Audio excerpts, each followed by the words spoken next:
Picture a bustling airport terminal, alive with the hum of hurried footsteps and rolling suitcases. Among the crowd weaves Sarah Chin, a 35-year-old woman in faded jeans and a cozy sweater, her small backpack slung over one shoulder. Dark circles frame her eyes, a telltale sign of exhaustion from a grueling business trip. She blends seamlessly into the sea of travelers, just another face in the chaos of Denver International Airport. No one spares her a second glance as she shuffles toward her gate, craving nothing more than a few hours of sleep on her flight to Boston. But Sarah is no ordinary passenger. Beneath her unassuming exterior beats the heart of a former Air Force fighter pilot, with over 8,000 flight hours and a career forged in high-stakes missions. For now, though, she's just the tired woman in seat 7C, wedged between a businessman hammering away at his laptop and an elderly woman knitting what looks like a baby blanket. The businessman glances at her as she settles in, noting her weary expression. "Long day?" he asks, his tone polite but distracted. "Very long," Sarah mumbles, stifling a yawn. "I just want to sleep."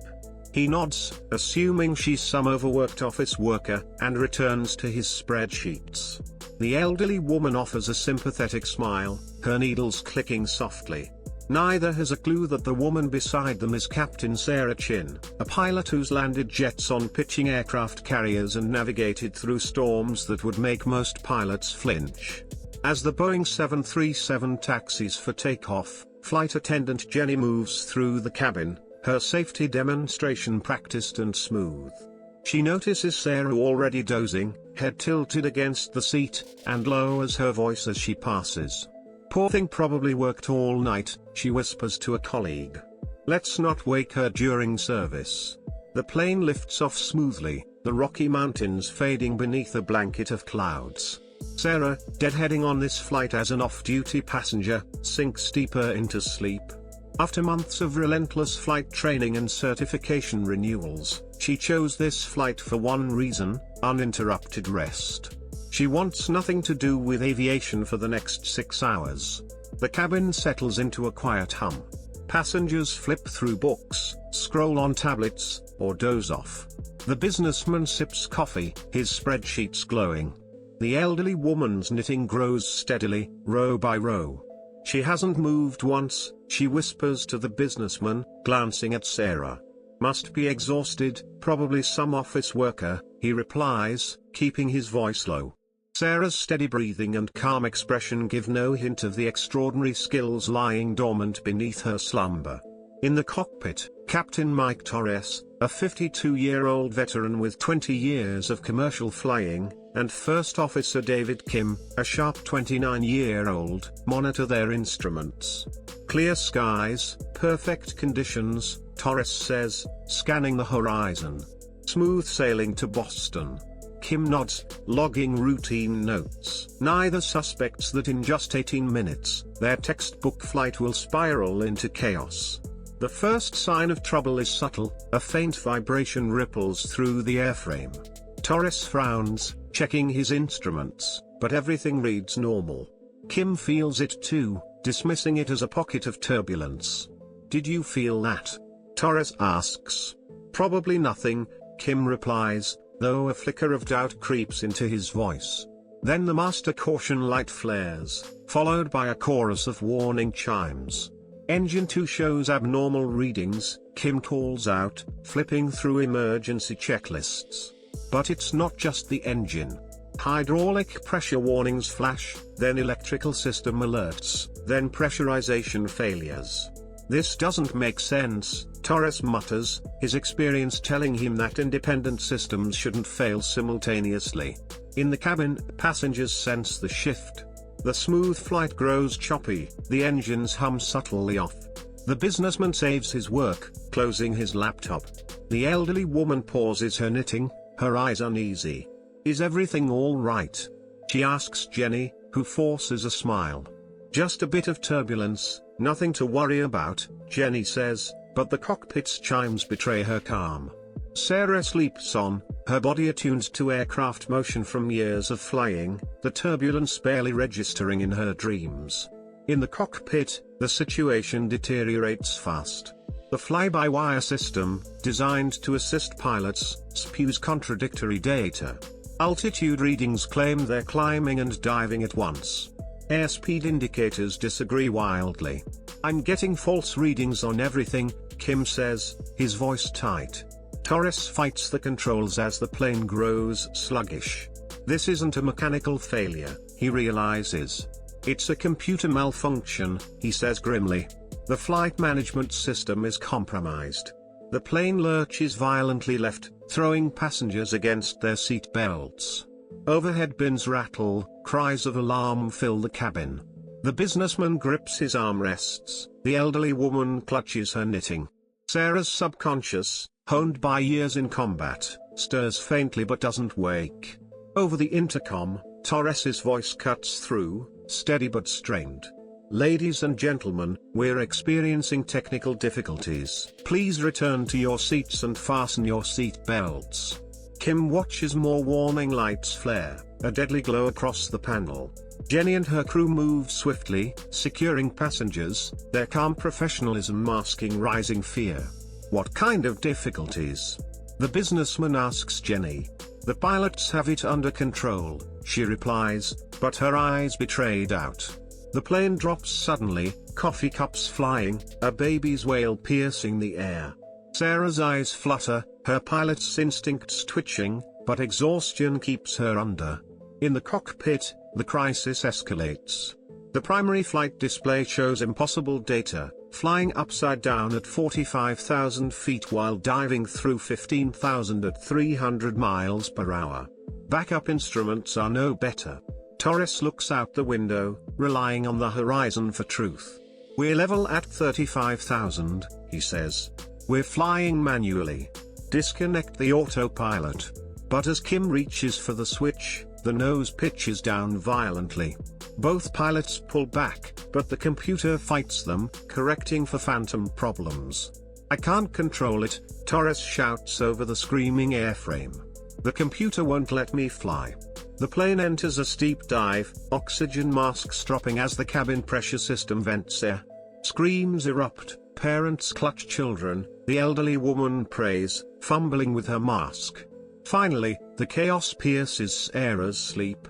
Her eyes snap open, instantly alert, her military training kicking in. She processes the plane's attitude, the engine's strain, the masks, the screams. "Oh God," she whispers, recognizing a catastrophic emergency. She grabs her mask, her eyes scanning the cabin. The ground looms closer through her window. Her mind calculates airspeed, descent rate, and time to impact. The numbers are grim. Then Torres's voice crackles over the intercom, desperate. "Ladies and gentlemen, this is an emergency. Our flight computers have malfunctioned, and I'm having difficulty controlling the aircraft. If anyone on board has pilot training, please identify yourself to the flight attendants immediately." The cabin falls silent, save for the roar of engines and rushing air. Passengers exchange terrified glances. Who could possibly fly a commercial jet? Sarah's mind races. She's off duty, with no authority to enter the cockpit, but her experience, landing fighter jets in storms, handling emergencies most pilots never see, makes her their best shot. "Mom, can you help?" Jenny appears, her composure cracking.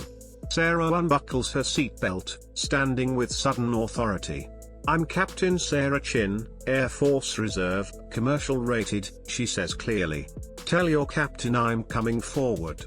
The businessman's jaw drops. "You're a pilot. Fighter jets, cargo planes, commercial aircraft," Sarah replies, already moving toward the cockpit. 8,000 hours, including a dozen emergencies worse than this. Jenny's relief is palpable as she escorts Sarah forward. Passengers watch, hope flickering in their eyes. The tired woman from 7C is their lifeline. At the cockpit door, Jenny knocks. "Captain Torres, we have a pilot passenger." The door opens, revealing Torres's sweat-soaked face and Kim wrestling the controls amid a sea of red lights. "Thank God," Torres says, stepping aside. "I'm Mike Torres. This is Dave Kim. Multiple system failures, false readings. Sarah scans the cockpit, noting the chaos but also something the pilots missed. "Captain, look outside," she says calmly. Visual reference. We're in controlled flight at 34,000 feet, wings level. Torres glances out, relief washing over him. "The computer's lying," Sarah says. "Classic cascading failure in the flight management system. I've seen it twice, once in an AC-130 over Afghanistan, once in a simulator. Can you help?" Kim asks. Sarah settles into the jump seat.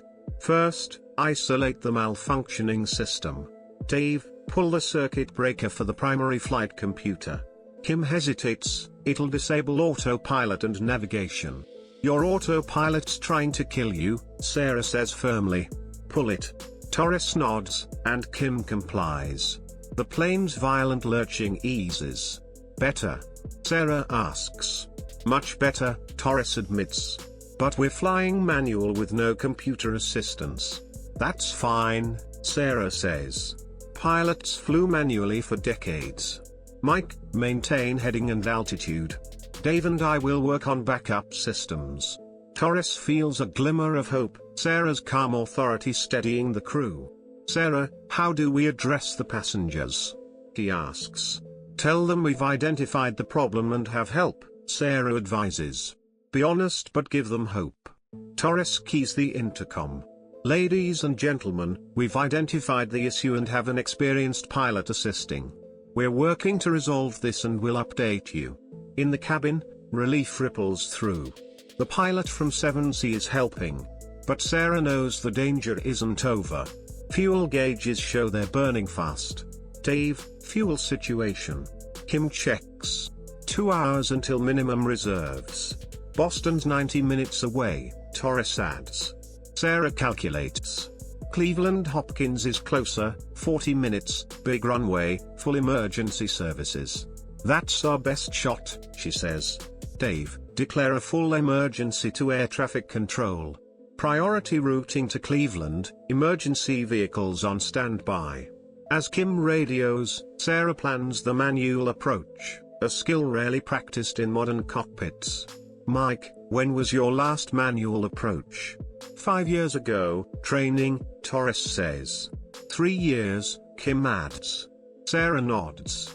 "I'll talk you through it. Visual references, basic instruments only. No autoland." Torres hesitates. "Have you done this?" "Dozens of times," Sarah says. "Combat landings, night approaches, carrier decks in storms. This'll be easier." Her confidence steadies them. She briefs Jenny on preparing passengers for an emergency landing, emphasizing calm. "Tell them we're diverting to Cleveland as a precaution, everything's under control, review safety cards." As Jenny relays this, Sarah focuses on the descent. "Mike, reduce power, gentle descent to 10,000 feet by Cleveland's airspace." Torres complies, the plane responding smoothly. "Dave, Cleveland's weather." "Winds west at 15 knots, visibility 10 miles, scattered clouds at 3,000, Kim reports. "Perfect for a visual approach," Sarah says.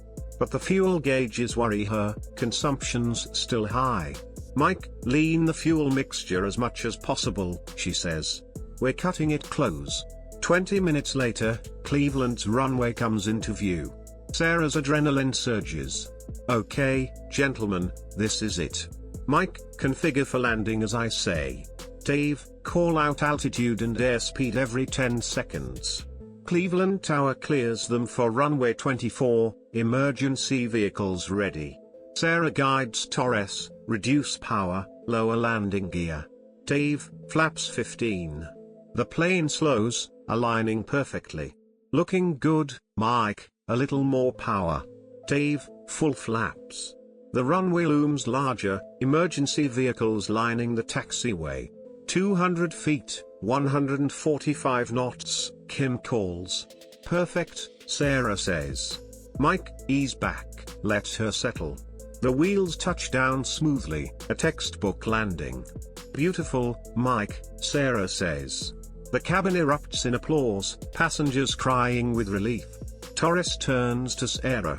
You saved us. Just doing what pilots do, she says, exhaustion returning. As passengers evacuate, the businessman from 7B approaches. You seemed so ordinary. Sarah laughs. That's the point. We're regular people who fly planes. Reporters swarm, but Sarah deflects praise to Torres and Kim. Sometimes heroes are just passengers in jeans, dozing in 7C, she thinks. On Midnight Tales, we share stories of ordinary people rising to extraordinary moments. Subscribe for more. Sarah reflects as she walks through Cleveland's terminal. She boarded seeking rest but landed as the pilot who saved 247 lives.